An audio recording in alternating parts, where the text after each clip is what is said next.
There are some common stereotypes about millennials. They're lazy, they live in their parents' basement. But how true is that? I talked about this with Derrick Feldmann, president of the Millennial Impact Project. The interesting thing about stereotypes is that if we look in history, even back to 1910 and earlier, every generation likes to talk about how the generation below them is not going to be as active as they are. Conversations and articles and media and others have all talked about these stereotypes that exist. I mean, I think that what we're seeing today is that if you didn't act the way I did when I was growing up or participate in a certain way, it means that you're not participating at a level in which that I did. But we're not seeing that today, and the research tells us that too as well. I mean, stereotypes about being active and involved in civic and community, we're at an all-time high.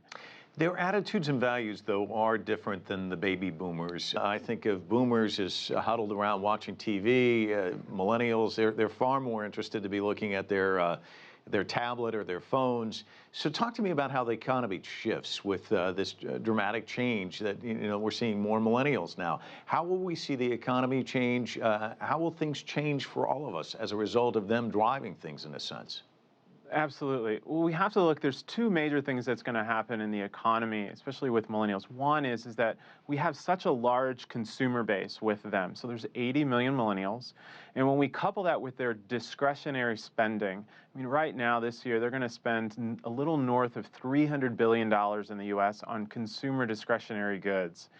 And to a lot of marketers, that's a field of opportunity, we'll say. And so when we look at what they're going to be doing in the marketplace, the consumer marketplace in particular, they're really going to be focused on buying those goods and services from companies that share those similar values and also represent the kinds of products that they want to be around, the brands that it represents.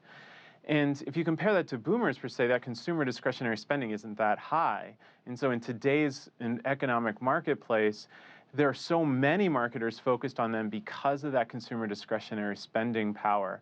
That's why we see messaging definitely being tailored towards millennials, and subsequently now also becoming the message that boomers are going to interact with as well.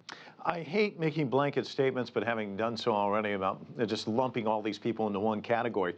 Let me ask you this. Is there a difference between millennials in China versus millennials in the US or millennials in Europe, or is there connective tissue? I mean, are you seeing the same kind of values, attitudes across the landscape?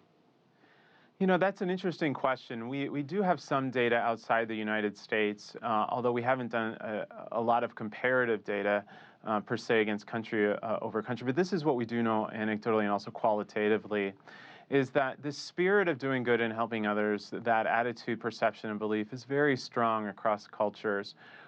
One thing, though, that's interesting about the United States versus others is our social systems are just quite different. You know, where social services in other countries, say in Europe and others, where those services are picked up by government. And so where we might be raising money in the United States, or millennials are leading the charge around certain social issues, maybe health or neighborhood issues, might be covered in certain other cultures and situations. But that activation and interest is clearly strong. We are also seeing that companies being active in their community is a strong perception attitude that millennials have, not just here in the United States, but across cultures too.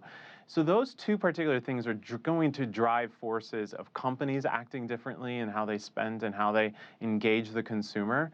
And then secondly, and specifically with social issues where the government may or may not at times take up an offering to assist or support. Derrick, thanks so much for your time. Absolutely, thank you. If you like what you just saw, follow us on social media and visit our website, cctv-america.com.